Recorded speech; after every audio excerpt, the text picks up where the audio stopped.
बहुत समय पहले की बात है। भारत के एक सुदूर गांव नवगांव में लोग सादगी भरी जिंदगी जीते थे। यहाँ हर कोई एक दूसरे का सुख दुख बांटता था। पर उस गांव में एक डर सभी के मन में छिपा बैठा था, दानव का डर। कहते थे कि हर अमावस्या की रात पास के घने जंगलों से एक भयानक दानव निकलता और गांव से किसी एक को उठा ले जाता। कभी गायब हो जाता, कभी उसकी टूटी फूटी हड्डियां ही मिलती। किसी को नहीं पता था वो दानव कैसा दिखता है, पर जिसने उसे देखा वह या तो पागल हो गया या फिर अगली अमावस्या तक जिंदा नहीं बचा। गांव के बुजुर्ग कहते थे, ये दानव कोई आम राक्षस नहीं, ये शापित प्राणी है। इसकी आत्मा किसी पाप के कारण मुक्ति नहीं पा सकी है। एक दिन गांव में एक तपस्वी साधु आया। उसका चेहरा तेजस्वी था, आंखें गहरी और आवाज में अपूर्व शांति।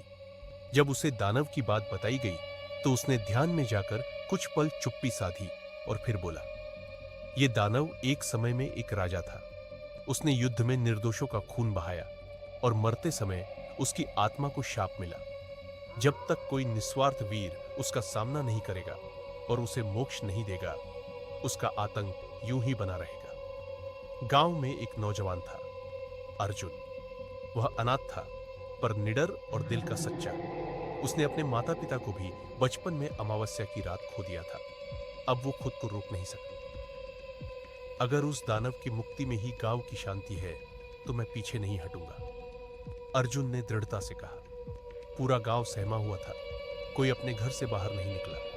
लेकिन अर्जुन अकेला अपनी तलवार और दीपक लेकर जंगल की ओर बढ़ गया। हवा में सिहरन थी, पेड़ भी डर से कांपने लग रहे थे।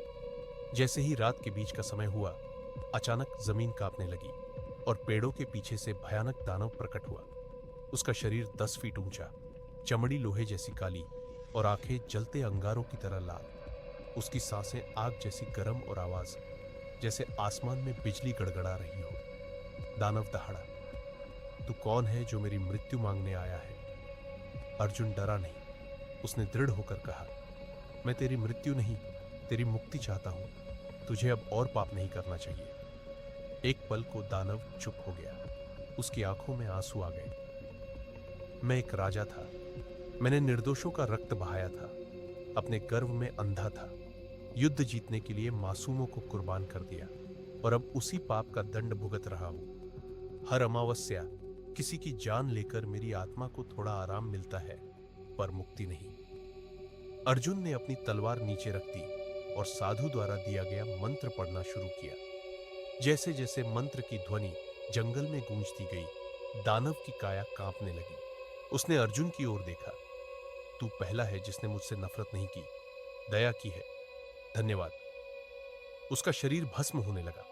एक सुनहरी रोशनी आसमान की ओर उठी और अंधेरा छोड़ गया। गांव में नया सवेरा सुबह गांव वालों ने देखा कि अर्जुन सही सलामत लौट आया है। जंगल अब डरावना नहीं, शांत था। हवा में भय नहीं, सुकून था। गांव वालों ने अर्जुन को नायक कहा, पर उसने मुस्कुराते हुए कहा, सच्चा वीर वो है जो शस्त्र से नहीं, सहानुभूति से जीतता है।